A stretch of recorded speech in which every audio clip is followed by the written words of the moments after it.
Hello again, welcome. My name is Kelly Jessup. I'm the Assistant Director for Digital Learning at Yale School of Management, Executive Education. Hope you're doing well, and we appreciate you taking the time to join us for this Introduction to Yale CIMA Prep course, Investment Management Theory and Practice. This is our 7th year offering this program, and in that time, we've worked with over 3,000 candidates. We'd like to encourage you today to listen and engage. Please don't hesitate to ask questions. This time is for you. Our program director, Jim Dobbs, is very knowledgeable, and this is a great opportunity to pick his brain and ask any questions that might be on your mind. To ask questions, please use the Q&A button at the bottom of your screen. You can submit your question to everyone or just me, but I suggest you send it to everyone because a lot of times people have similar questions in mind. And if you do have any technical issues, like I did just this morning, please send those to me directly using the chat function, and we'll try to get those fixed. So now I'd like to introduce our program director. Jim Dobbs is CIMA certified. He's also CFP and CPWA certified. He was a financial advisor for 25 years and ran his own RIA practice before retiring to work full-time in his financial education company. Jim has worked with different certifying bodies and universities for the last 20 years, helping build and manage financial certification programs. More importantly, though, Jim has had extensive experience with the Investments in Wealth Institute. He personally helped create the CPWA certification and has served IWI in many roles, including as chair of IWI's Technical Advisory Board. You'll see he's passionate about what he does. Jim is committed to success, and he measures his success based on yours. Please welcome Jim Dobbs. Well, thank you, Kelly. Can you see and hear me okay? Yes, I can. Wonderful. Wow. Well, from that bio, I sound like really old. But thank you for that nice introduction and welcome everyone. So like Kelly said, this is really your time to learn more about the CIMA certification, what it takes to earn that certification, how long it takes, hours you're going to need to put in to earn the certification. We'll talk a little bit about the Yale program as well, just so you can get your arms around expectations, what it will take, some do's and don'ts along the way as well. Really just want to get you comfortable with the certification and our program so that you can make the best choice for you. And I think Kelly and I would both agree that if Yale is the right fit for you and CIMA certification is right for you right now with where you are in your career, then we would love to have you join us at Yale. But if it's not for any reason, then no, because the money is one thing, but your time, your energy, the opportunity cost that you would need to invest to earn this certification is really, really important. So we want to make sure that you make the best choice for you. Yeah, so we'll take about an hour, give or take. It depends largely on you guys, how many questions you have. Everything's fair game. So anything about the certification, Yale School of Management, this program, IWI, that's your certifying body for the certification. Yeah, everything's on the table. You just go ahead and type it in. Kelly will stop me a few times along the way, get all those questions answered by the end of our time together. Okay, so first point of clarification here is at Yale, obviously, we're a university and we do not manage or own the certification. That's a certifying body. And in this case, it's Investments in Wealth Institute, also known as IWI, used to be called IMCA, for those of you who are a little older, a little more experienced in the business. Look, if you're not familiar with IWI, go to their website. You can see the URL right up here in the top right-hand corner of the screen, and spend some time there, 10, 20 minutes, learn about your certifying body, the different certifications they have. They don't have a lot of them. CIMA was their original. That's how I got involved about 18 years ago with IWI. It is an accredited financial certification. It's one of only a handful of ANSI or NOCA certifications that are certified by the certifying bodies, if you will. And that's one of the reasons that I got involved, and one of the reasons that we offer this one at Yale, because it is accredited at the highest level. But that being said, going back to IWI, yeah, you see here 30,000 learners, over 10,000, well, 17, almost 18,000 members now, thousands of certified members as well. So poke around there. There's also some great information from third parties on the value of certifications, including CIMA. If you are still trying to convince your superior or your boss to allow you to do this, or maybe even reimburse you, there's some great research from Cerulli and Associates, ITAG Group, and another one I always forget, comparing those who hold CIMA certification with those who don't in the industry. You know, where do they work? What are their titles? What are their responsibilities? How much money do they make or bring in? I think that those may help you determine if this is the right certification for you, but also may help you convince your boss to let you do this program. All right, so just a little bit about CIMA certification, just in case you're looking at other certifications. I think there are other certifications out there that are good and strong. I think you want to look at the content to make sure that's a good fit for you. We're going to talk about the content in just a minute. I think you do also want to look at the certifying body to make sure that it's been around for a good long time, more than just a few years. You want to make sure it's legitimate and credible. You want to make sure it's, I would say, not only respectable, but considered elite. And in my mind, there's probably not more than a handful of certifying bodies in our business, even though there are many, many dozens of designations. So I think you want to make sure you pick the right certifying body as well. As you can see there from some of the statistics, 380,000 is average earnings or income, about 300 million in AUM per individual CIMA designee, although more and more are working on teams. And if that's the case, then that AUM number goes up. And client wallet share, which we're always trying to get as practitioners, about 3/4, so pretty significant there. As Kelly mentioned, I was in the business for a long time, 27 years to be exact. I had my own RIA for 20 years, and we'll talk about segmentation in just a little bit. Okay, so real quickly, the CIMA certification process. So you get through this video, this info session, you do your due diligence, you determine, okay, CIMA certification is what I want to do. It's pretty easy in terms of the steps. The content's a bit complicated, of course, and the process is challenging, but it's pretty simple. You're going to submit an application not to Yale, but to IWI. They, after all, are your certifying body. You're going to have to pass a background check. Usually it's your U4 if you're in the securities industry. If you're in the bank or trust world, there are other regulatory documents they can pull up in terms of your history, but your U4 is what they're going to check out most likely. And just make sure that your background check, your U4, it matches up with your application. That's where I see some people get caught up in the process. That takes about a week, give or take. Sometimes it's a few days, sometimes it's 2 weeks, but let's just call it a week on average from what I hear from candidates for this certification. Then once you get approved, they're going to say, hey, Jim and Kelly, or let's just say, hey, Kelly, Jim has been approved as a new CIMA candidate. He chose Yale on his application. And so here you go. Here's his name. Here's his contact information. You take the ball. So that's when we come in, and it takes us a few days to a week to get you set up in the Yale system.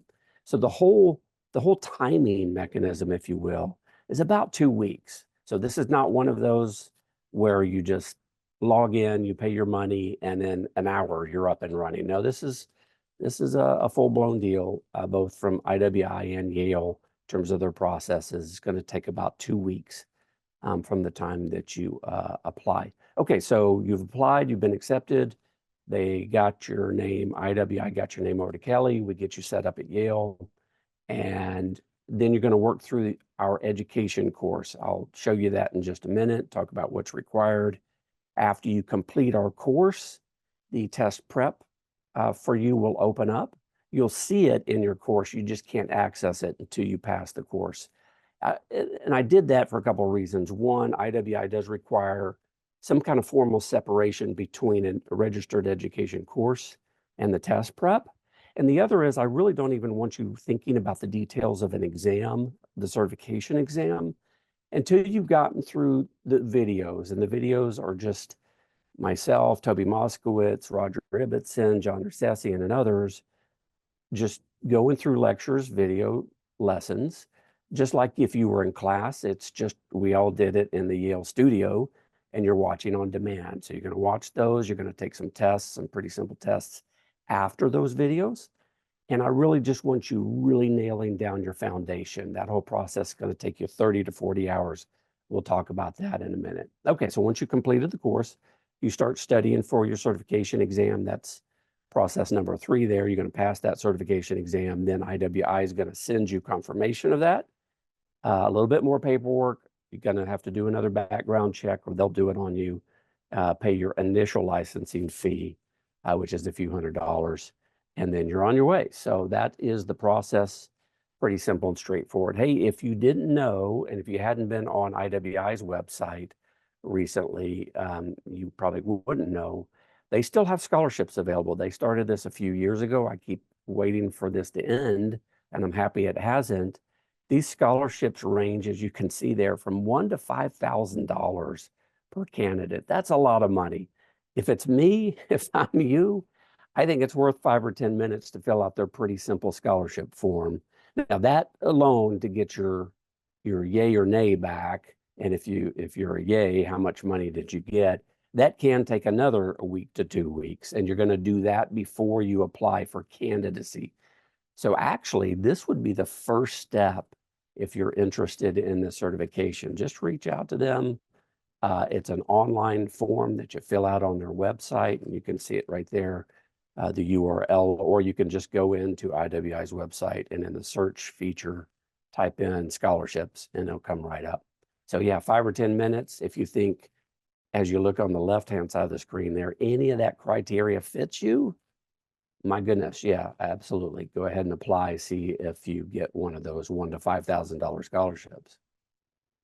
All right, let's talk about the certifications. As I mentioned a little bit earlier, I think you probably are familiar with all of these, but we'll go through them just in case. Not in detail, of course, but this is CIMA Certified Investment Management Analyst. This is really for client facing. You don't have to be client facing, but it was really built for client facing financial advisors, investment advisors, financial planners, investment analysts, investment consultants, and the like. And so it's really best for anybody in financial services who's working with investment clientele on a regular basis. And again, best for those who are client facing, as opposed to CFA, which I think is a fabulous designation. It's actually a charter, to be technical. I think that's great for those of you who want to become institutional portfolio managers or securities analysts, where you're breaking down company balance sheets and financial statements every day, all day long, on your way towards becoming a portfolio manager. If that's your aspiration, if that's your track, then CIMA is fine, but it's really just an intro. You definitely need to go develop the skills and knowledge and tools that you would learn from going through the CFA charter process. Now, that being said, CFA is much deeper. It actually is wider. It covers a lot more material. And maybe most importantly, it is highly technical, highly quantitative. There certainly is an element of quantitative mathematics, if you will, in CIMA. We'll talk about that in just a second. But CFA goes to a different level. So if you want to be a portfolio manager, I wouldn't even start with CIMA. I'd go straight to CFA. That'll take you 4 years if you're like a typical CFA candidate. Most CFA candidates who are successful fail at least one of those 3 exams one time. And about 7% of people who start the CFA process finish and earn their CFA charter. It's not to scare you off. I'm just saying I think that's for a different crowd than probably most of you on this call. And as I've been rambling on here, you've probably read the descriptions of the content, and we'll talk about the content on CIMA in just a minute.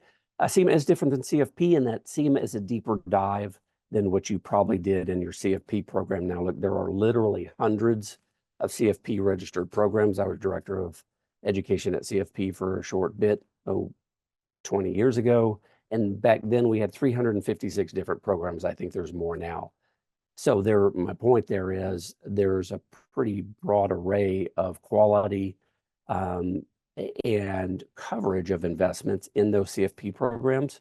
So if you did a master's level CFP program where you took 3 investment courses, okay, then I would imagine it was comparable to what you're going to see in the CIMA program. But like most people, if you went through a relatively short 9 to 18-month program to earn your CFP, you probably had 1 course, 1 sleeve in investments, and that's all you did.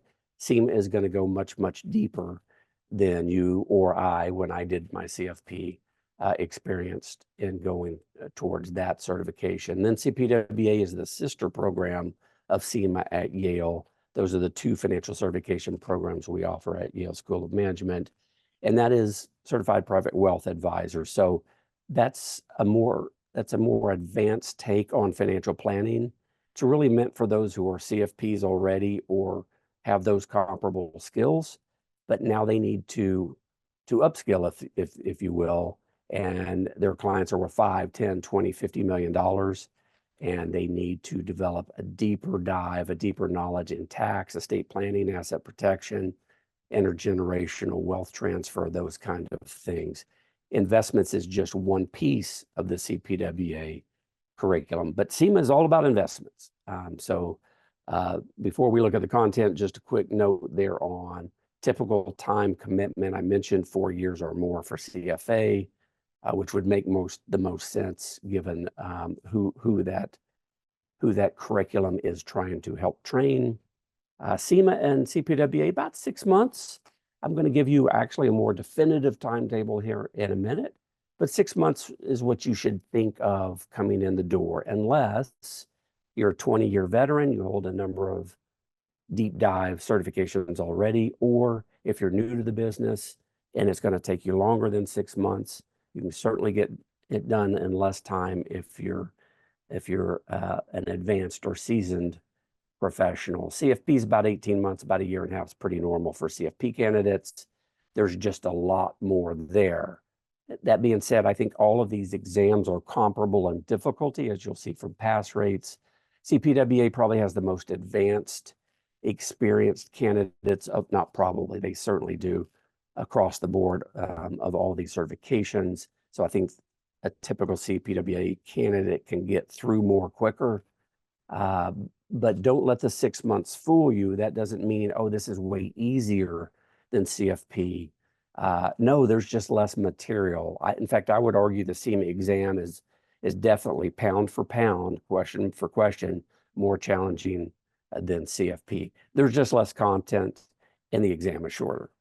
Okay, so hopefully that helped. But if you have questions, go ahead and type those in. Hey, if you have questions that you're like, I don't know if I want to type that in, on a public forum like this, you're going to see my contact information a couple times. Feel free to reach out to me. We can have a phone call or maybe just trade emails. If you have specific questions on your situation, like, is CIMA right for me? How long would it take me based on my background, that kind of thing? Happy to have a one-on-one dialogue with you. Okay, so here's a look at the core curriculum. I'm just going to hit the highlights. I'm going to make you an offer on the next slide. But I think this is really, really important for you to help determine whether CIMA is right for you right now in your career. Now, if your boss is saying, Jim, you have to get CIMA, and there are firms out there that say at a certain level, you need to get your CIMA. Okay, well, then it is what it is. You need to get that. Make your boss happy. Keep your job, keep moving forward. That being said, most of you probably are not in that boat. So I think you want to look at any certification curriculum that you're seriously considering and just ask yourself as you go through, you see the broad-based line items here. I'm going to offer to give you the detailed one here in just a minute. I think you just want to ask yourself over and over as you look through those line items, will learning more about statistics, economics, global market history, all the Series 7 review of Domain 2 there on investments, equities, fixed income, that's stocks, bonds, real estate, other alternative investments, a little bit on options and futures, not a whole lot there. Is learning more about portfolio theory and how behavioral finance plays a huge role in portfolio construction and management. Is learning more about that in an applied way going to help you in your job right now? Is it going to help you in your job or career path over the next few months or years? Is it going to help you bring in more clients? Is it going to help you serve them better? Maybe is it going to help you bring in a different kind of clientele, one that maybe you haven't had great success bringing in before. So I think you want to ask that as you go through the curriculum line items. And if at the end of it, you're like, oh yeah, easily most of this hits the nail right on the head, well, then I think you're in the right place from a curriculum standpoint. If you're like, well, maybe a third of it was, then I don't think it's right for you, at least, right now, unless again, your boss says, you need to get this or we're going to let you go. And again, there are some big firms that do that. But I think you want to make sure the curriculum is right for you, because you're going to be spending, let's just say 10 hours a week for 3 to 6 months.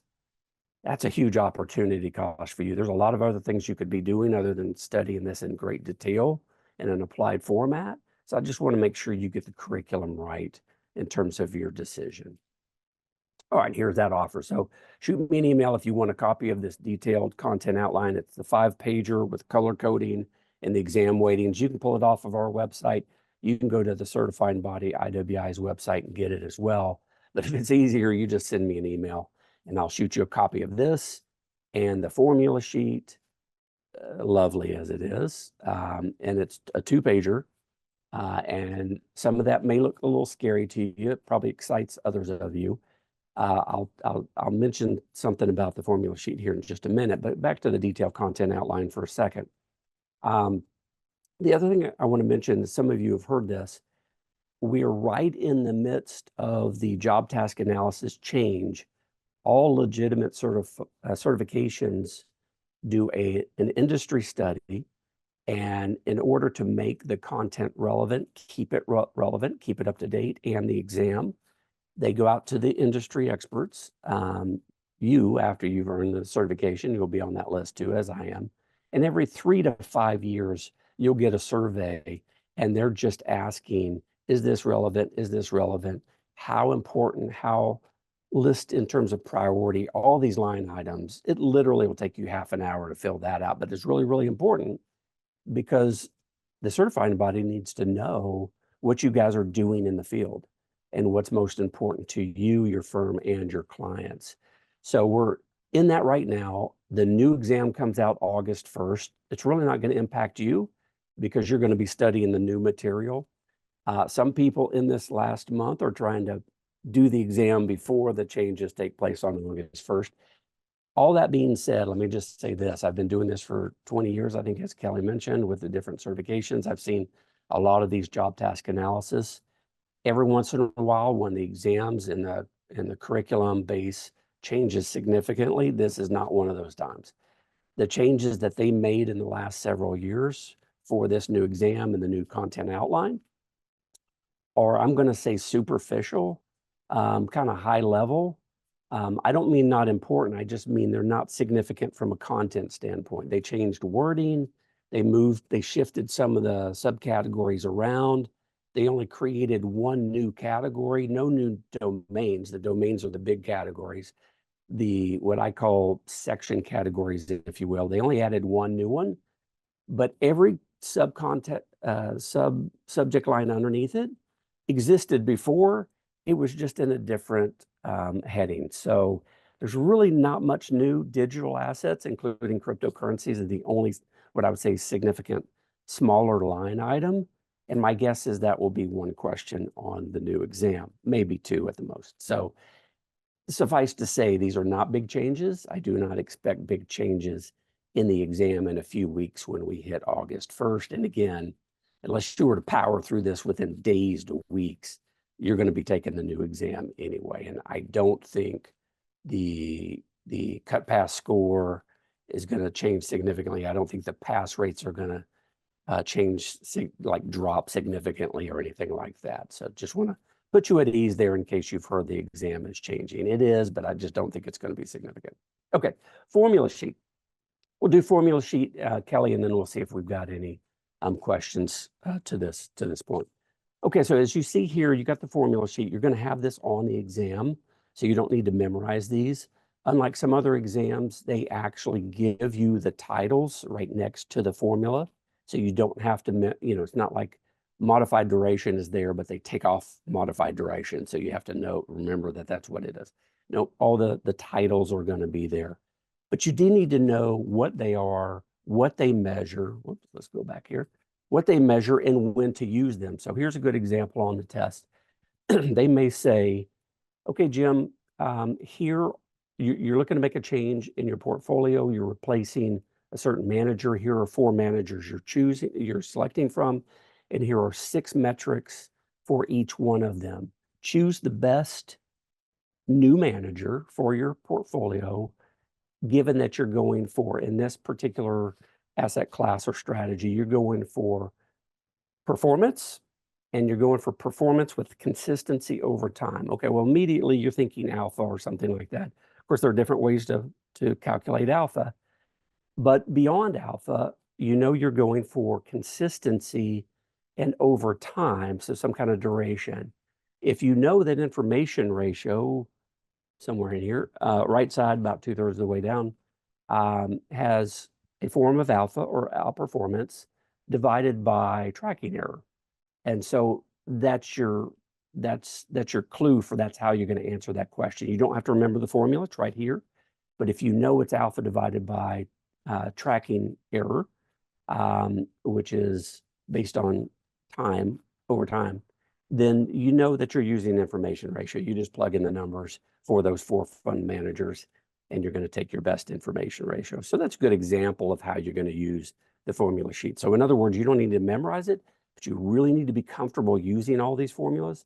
And that's what we're going to do in test prep. You're going to have a whole lot of examples and summaries and practice questions with full solutions on this is why A was right and B, C, and D were not correct. Okay, so moving on here. I'm going to let you stare at our goals and objectives while Kelly tells me if we have any questions. Yeah, so we did have a question on sort of study time and the self-pace nature of the program. So I deferred on that because I know you're going to talk a lot more about that in a bit. But we do have a question relevant to some of the topics you were just covering. Do you recommend getting your CFP before your CIMA? Yeah, that's a great question. So thank you for asking that, and keep those questions coming. Yeah, I think it depends. If you are new to the business, like brand new, you're just within your first few years, and you're offering services or selling services and products that are beyond investments, then I'd say, yeah, CFP is probably your first stepping stone. CFP, of course, is the most recognizable compared to all of these. Now, let's be honest, it's recognizable mostly by us within our industry. On the street, if the public is interviewed, and they are regularly, and they're not given any hints, they're not aided, as it's called, way less than 10% of people know what a CFP is, even with the national commercials we've had for the last decade. So, out there, it's not as recognizable as we would all like to think that it is, but it is the most recognizable. That will help you as well as if you're early. But if investments is the focus of what you're doing in your job and will be for the next few years, then I think CIMA is probably the best way, because then you're going to hit investments hard. You're going to create a really strong foundation in the area in which you need to be the best at right now. And then you could go into CFP as you get more into planning, insurance, whether you're selling it or advising on it, retirement planning, estate planning, tax, those kinds of things. So yeah, if you're early, you're new, I think it depends on what you're doing. If it's investment focused, I'd go CIMA. If you're broad based already, then I'd probably do CFP. Great question though. Thank you. Okay, looks like we're ready to move on. Okay, so here's what we're trying to help you with, and I think it's important anytime you're looking at any of these programs, any designations or certifications, you want to know what the providers are trying to help you do. Now, with the certifying body, they're trying to certify you as knowledgeable and competent as an investment advisor, and that's what IWI is trying to do. They're also trying to protect the public by offering such a rigorous exam and ongoing certification requirements. But for us, we're trying to make sure we cover all those topics on that 5-pager. There are over 500 of them. I'm going to call it a little over 1,000 when you count the subtopics. We want to cover all of that. We're not going to cover all of that in the course and then all of it again in test prep. Sometimes it's both, but many times it's either in the course or in the test prep. When we get to test prep, it's just all about the test. But again, we're going to build your foundation first in those core course lessons. Now, the one in the middle is the one I'm most excited about. And when I was on the committee to help create the newly revised curriculum for the first time about 15 years ago, or maybe it was 16 years ago, this is the one that I had in mind. And it's the hardest one to track probably. But when I talk to you guys later, phone, email, you're just updating me on what's going on in your career, your practice. When I see you at live events like IWI's conferences every year, it's like, were you able to plug this knowledge in? You know, I think that as you get closer to your testing date, if you're like me, at some point the altruism kind of goes out, not completely out the window, but as you get closer to your testing date and into the test prep, it does eventually end up being all about the exam. So I get that. I was there too, and all the certifications I built up over the years as well when I was in full practice. So as you get closer, yeah, it's just going to become more and more about the exam. And that's meant to get you ready for the exam, which we'll talk about, but also take a little of the pressure off of you, because these are called high stakes exams, these professional certifications, and you need to have a little bit of pressure, but you don't need to be in overwhelm. And that's one of the keys in terms of our test prep. All right, some nuts and bolts here on the structure and details. We can kind of whip through this pretty quickly. About $6,000. Hi, sorry, I'm just gonna jump in for a sec. So you did freeze for about 10 seconds in there. So I just want to pause for a minute and just see if anyone had any questions about what he was just talking about, or if we're good. If you'd like him to repeat anything.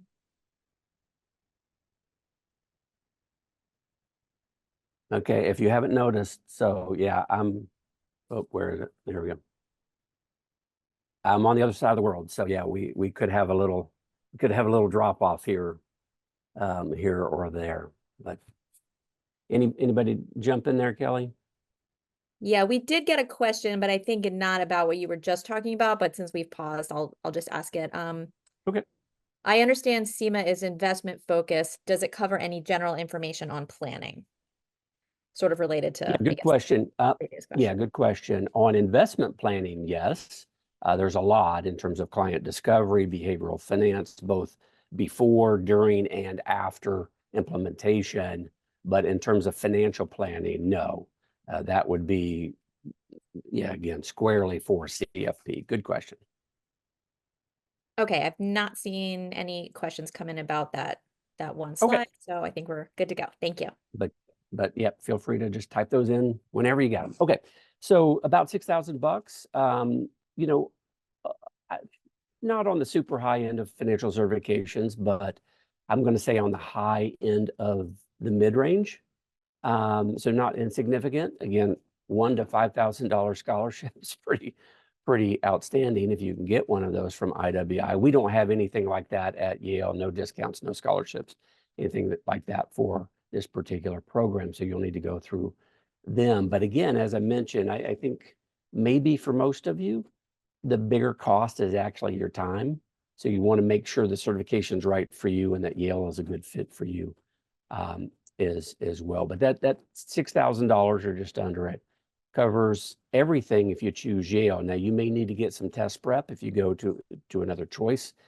When we built this 8 years ago, something, that the idea was nobody else offered test prep in their education program, even though they need to be separate, course and test prep. So the idea was just make it simple. I mean, it's a hard enough certification to get. So just make the process simple, give them everything they need in one program. Look, if you're a CIMA candidate in good standing, you can register at any time. So you're going to apply for candidacy. Remember, that's kind of your first step. It's really your second, because applying for a scholarship would be your first. But once you become a candidate, you can start anytime. We don't have enrollment periods like, okay, if you're going to come in for the spring cohort, you need to get your application in by January or something like that. No, I realized, having been one of you for so many years, my timing is unique to me. It's my practice, it's my client base, it's my managerial responsibilities at my workplace, it's my family obligations, it's all of that. And so we wanted to build a program that had open or ongoing registration. So you come into this whenever you're ready. I think the only advice I would give you is, because you're going to have, as you see in the last bullet point, 1 year of access. That's what your $6,000 buys. Well, Yale doesn't get the whole $6,000. IWI, as the certifying body, gets part of that, because you're going to pay them, as you'll see in just a minute on the application process. But because you only have 1 year, and again, 6 months is what you should be planning, that's twice as much time as you need, but there's still a limitation. So I wouldn't start this if you look out over the next month or two and go, wow, that's like, these next couple of months are the busiest time of the month usually for me. I mean, the busiest time of the year. That's not a good time to start it. I think you want to look at your calendar, and when you see the next month or two and go, that's not any worse than any other month that I can anticipate in the year, then that's the time to jump in. So you're going to start whenever it works for you. Jim, I'm actually going to jump in again here, just because we did have a couple questions come up that are related specifically to Yeah, sure. cost and payments. So I think it's probably a good time to address them. Yeah. First question is the tuition a single payment, or can it be made over time? Yeah, really good question. Since now, these days, IWI, the certifying body, handles all applications and all fees, and then they just pass the share that Yale gets on to us at Yale. They handle payments. I can tell you this, it's been a pretty regular occurrence that they will allow multiple payments. Now, I don't mean like over a year or two, but over months. I think there's a good possibility they will do that. They haven't always offered that, but they usually do. So reach out. Let me give you a good contact for administrative questions like that for IWI, and that's Ashley Vargas. She's a great resource over there. So Ashley Vargas, and her email is avargas at i-w.org. So avargas at i-w.org. And she is pretty high up in the certification department, and she's great. She's been great for us when we have questions over things like that. So yeah, just by the time it took me to say all that, you probably could have already hacked out your email to Ashley to find out what the answer is. So good question, but I think they do. Okay, next question is, what is the cost of, I think the person means this CIMA program. What is the cost of this CIMA versus other CIMA programs? I assume all testing is standardized, so I'm curious to understand any competitive advantages this program offers. Yeah, good question. So I think there are some. Ours is probably going to be less expensive because you don't need to buy any test prep. Now, you could go in and see any other program. Well, there really aren't many. University of Chicago is probably the only other.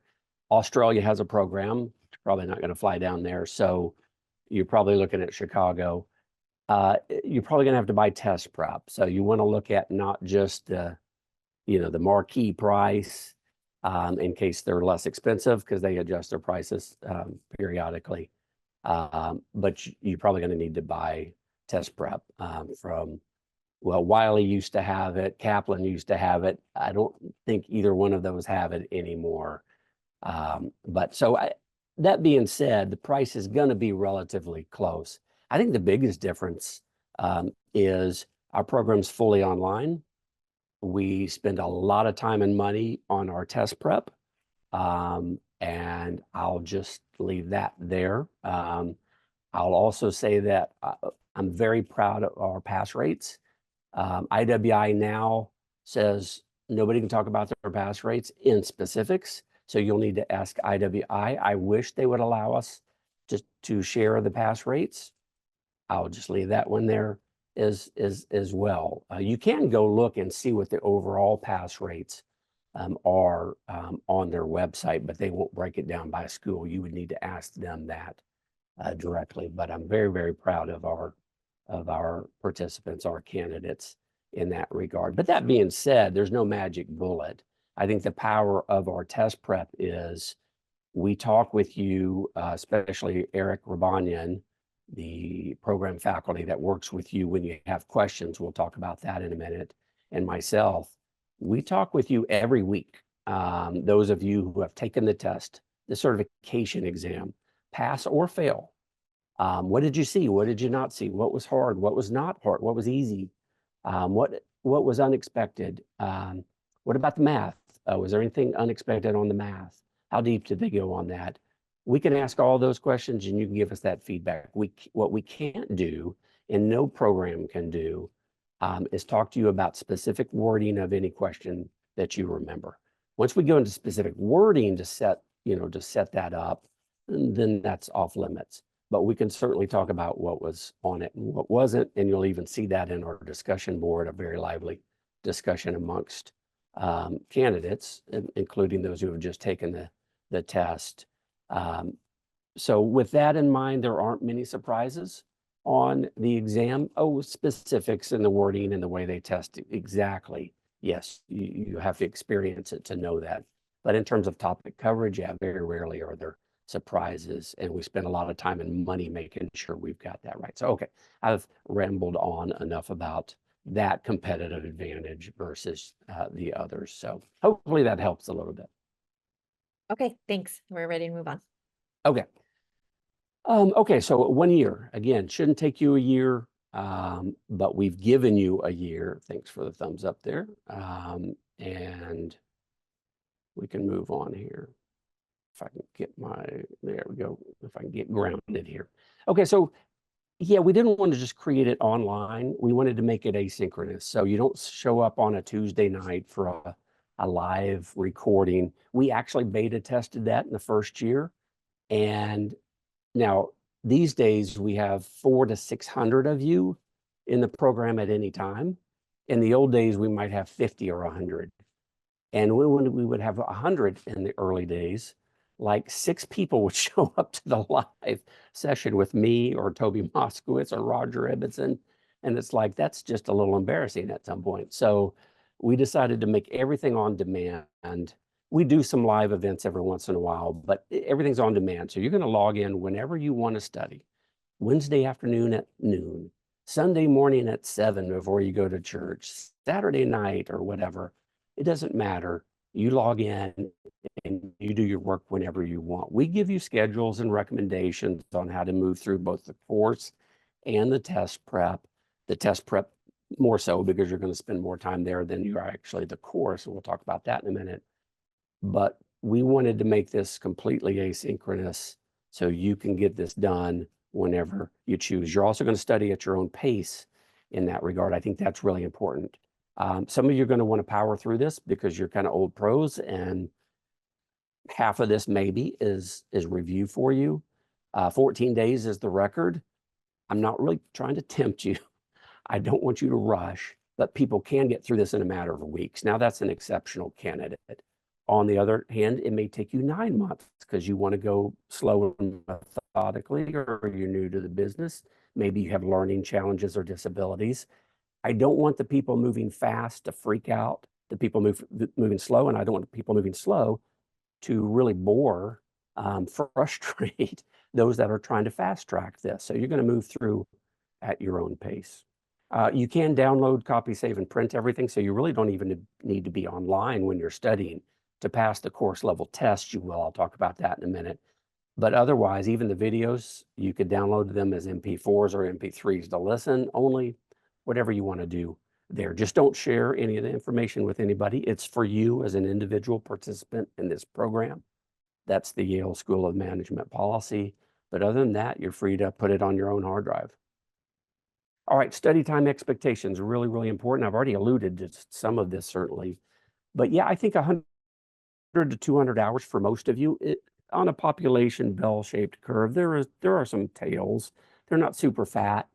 But you can see here, some are under 50 hours, like the individuals that only take weeks. That would be an exceptional kind of candidate. Others are going to take over 500 hours. So look, if you're 18 months into this business and your boss or you think, hey, I'm going to just dive right in, get my CIMA.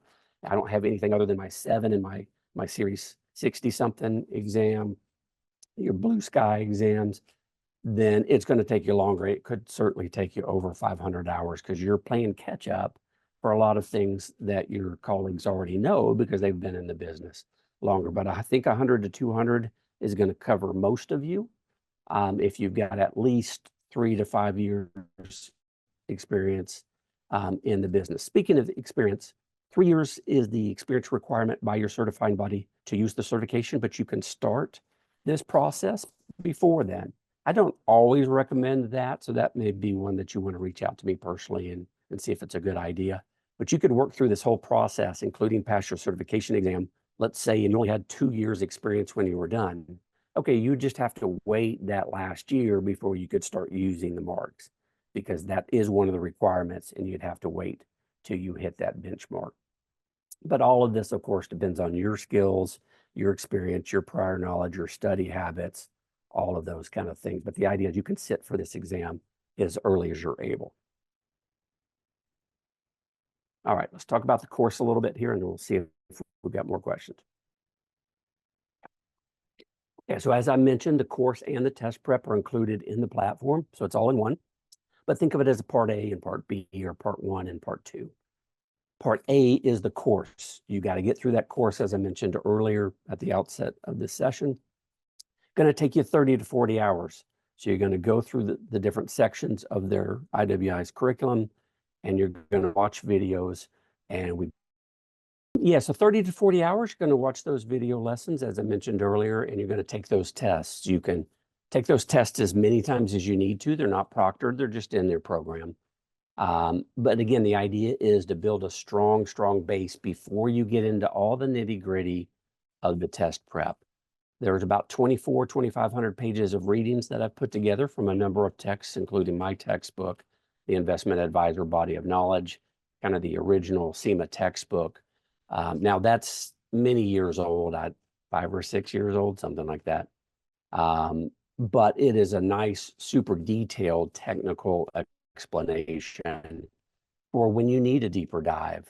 We use Investment Planning and Answer book by Jay Shine as well. That's a great practical Apple textbook, but it uses simpler knowledge. So I thought those were a nice combination for this program. You'll have access to both of those online. You can print whatever you want out. You can buy that. You can't buy Jay's anymore, but you can buy the Wiley textbook that I put together on Amazon for, I don't know, $100 to $125, or certainly a lot less if you buy it used. I don't get royalties on that. So that all of that is in the past. So I'm not doing anything self-serving here in that regard. But those texts are going to be helpful when the video lesson got you kind of close to where you think you need to be, but you want more or need more, then you're going to go into the readings. Look, once you pass the 11 tests, you're going to get an email from us and says, hey, congratulations, Jim, you're done with the course. We're sending your name to IWI so they can help you get signed up to take the certification, ready to take it. But they're going to explain how you can get signed up and schedule that exam, whether it's 30 days out, 60 days out, 90 days out, whatever. You're going to have earned your Yale certificate. We'll send that into the mail, in the mail to you after you pass the course, regardless of when you're going to take the cert exam. Those are 2 different things. And then all the test prep is going to populate for you. Now, as I mentioned earlier, that a lot of the content is going to be overlap, but some of it's going to be in one and not the other. But most importantly, the resources you're going to use are completely different, because now it's about the nitty-gritty, the micro details of the exam. You've got hours of review from me on over the last year. I update these just about every year. What have candidates been seeing out of those 500 main topics plus the 500 subtopics? What have they been seeing? What have they not? What's high, mid, and low probability? Where do you need to spend most of your time? There are 23 sections. It's a lot. So you really just need a way to narrow your focus, especially as you get close. Otherwise, you'd be studying forever. So you don't want to do that. I think we're the only one, speaking of what makes us different. I think that definitely makes us different. I don't think anybody else has got anything like that. We've got over 1,000 test prep slides, summaries that I walk you through, at least briefly, in video form, and then over 1,000 practice questions as well. That's enough, according to most candidates. That being said, let me just stop and just put it right out there. This is not the Series 7. I'm not going to call that an easy test, but that's not a real hard test. These are hard tests. CFA, CIMA, CFP, FRM, CAIA. These are hard tests. Simply studying practice questions is a recipe for disaster. You will not pass this test. You can't get it done like we all did for our series exams. You need to follow our formula. It's not because we think we're awesome and so whatever we say goes. No, it's because we worked with thousands of candidates and we clearly know what works well for most of them and what doesn't work for others. You're going to focus on test prep videos, summary slides, and those 1,000+ practice questions to get yourself ready for the exam. We have one full length mock exam. We really have multiple mock exams, but I only want one mock exam because that's at the very end. I want you to go through 1,000+ questions before you even get there. So that the full length mock exam is really just the structure of the now 4-hour exam. It's going through all of those 1,000 questions plus in each of the 23 sections. That's going to be the core learning along with the slides and the videos. But again, just a word to the wise, no matter what program you choose, you just can't focus on the practice questions. You got to have a deeper understanding of this because this examination is about comprehension, not about memory and recall. Okay, so enough lecturing from me. We'll move on. Okay, so I always get a good chuckle out of this woman who's smiling. I guess she either passed the exam or feels really good about the exam or whatever. The new exam beginning August 1, it's a little bit different. It's a shorter exam. I don't think it's going to be any harder or easier. I think it's going to be about the same. Psychometricians would make sure of that help IWI manage this exam. 110 multiple choice questions. 100 are going to be scored, 10 are going to be beta unscored trial questions, if you will. All of the certification exams have those. You have 4 hours to take this exam. So time management is going to be really important. We've got all kinds of tools and tips and strategies for you in terms of just how to take a test like this without wasting time on certain questions you don't need to be wasting time on. You can take it in person at Pearson VUE testing centers or online at home. We prefer the former versus the latter. And if you come into our program, we explain why that is. But we have lots of candidates every year, hundreds and hundreds that take either one of them, like in each of them. So either one works. Calculator, you will need a financial calculator. There's a list. I may have it on the next page. No, it's in the candidate handbook. Send me an email. I'll send you that list in the candidate handbook as well.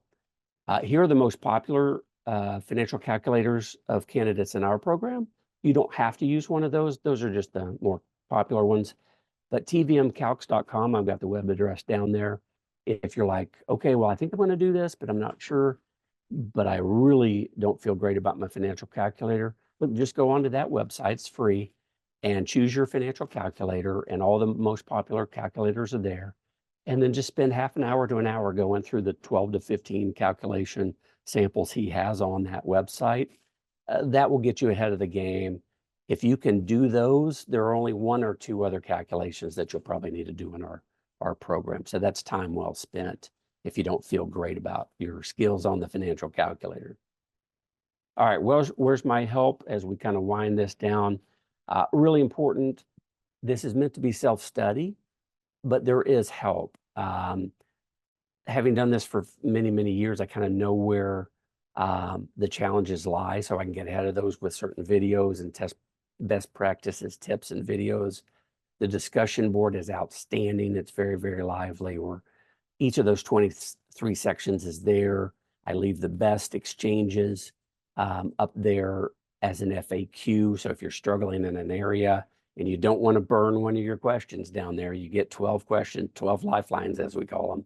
Then you just go into section 17, do a Control F, search on your keyboard and say, anybody else having trouble with CAPM or the capital market line or whatever, and see what other people discussed in the discussion board.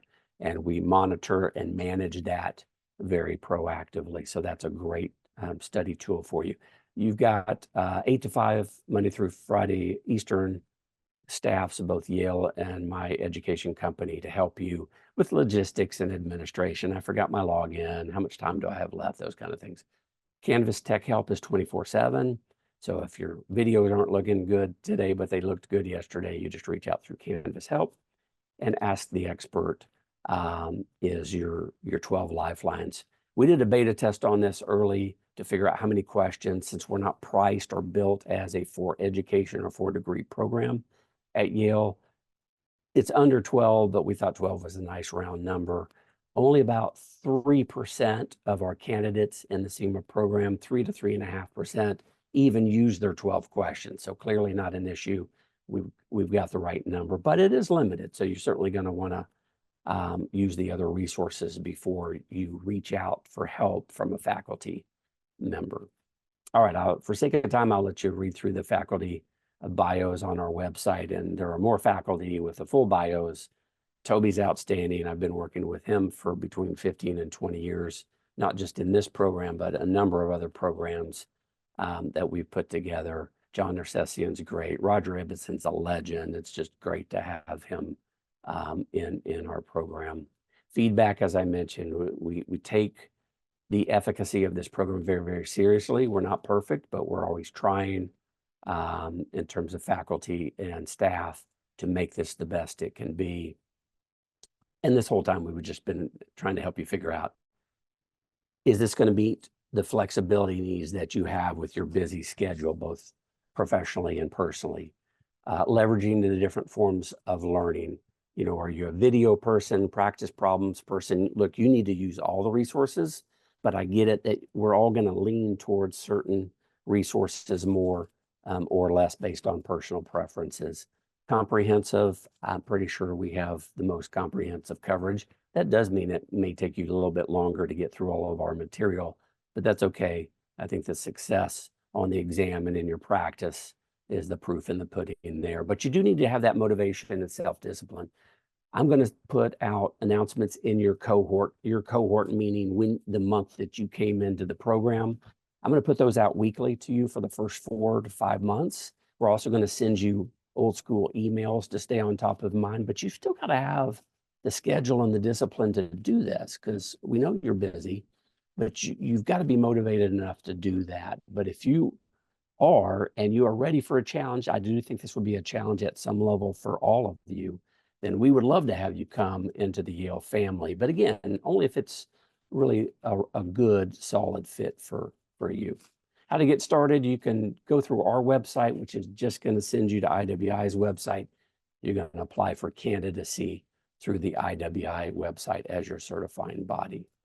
And then here's the contact information for Kelly. Any questions on Yale or the School of Management, questions from me on the certifications, the different ones out there, more specifically the Yale CIMA program. And then if you want that detailed content outline and the formula sheet and the candidate handbook, shoot me an email to either of these email addresses. I'll be happy to get that to you and have a dialogue with you. So hopefully that was helpful, but I think we're right at time. But if we've got some questions, I'm happy to stay a little bit longer. Okay, I'm not seeing any additional questions at the moment, so I think we can probably go ahead and wrap up. So thanks so much, Jim, for sharing all this information today. And thanks to everyone who joined us. And I really appreciate your patience through our few technical glitches we had along the way. So as Jim mentioned, for more information, you can visit our website or reach out to either of us with questions. Our contact information is here on this slide.